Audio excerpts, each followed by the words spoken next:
What is the difference between wild and stray?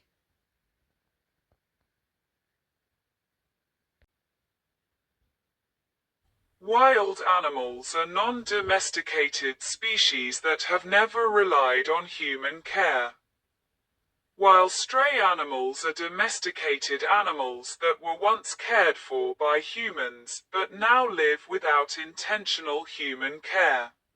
The key distinction between wild and stray lies in an animal's historical relationship to human domestication and care. A wild animal has never been domesticated by humans, belongs entirely to self-sustaining, independent populations in natural habitats, and has no regular reliance on human resources for survival.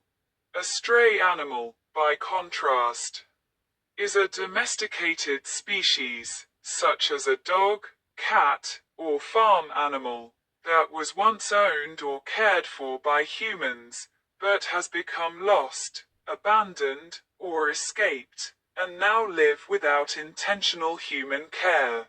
To elaborate, wild animals are genetically and behaviorally adapted to live separate from human society, and their entire species has not been selectively bred for cohabitation with people.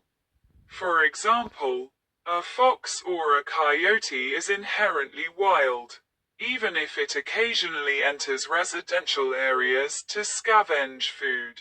Stray animals, meanwhile, retain the traits of their domesticated species, and may still seek out human contact, having been socialized to people at some point in their lives.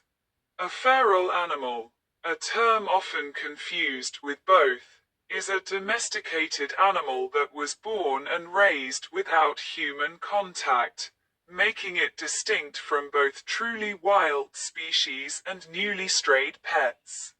Stray animals are domesticated species that were once cared for by humans, but now live without human supervision.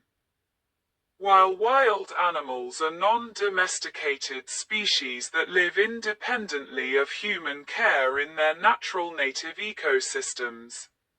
This question asks to distinguish between two categories of free-roaming animals based on their historical relationship to humans and their typical habitat.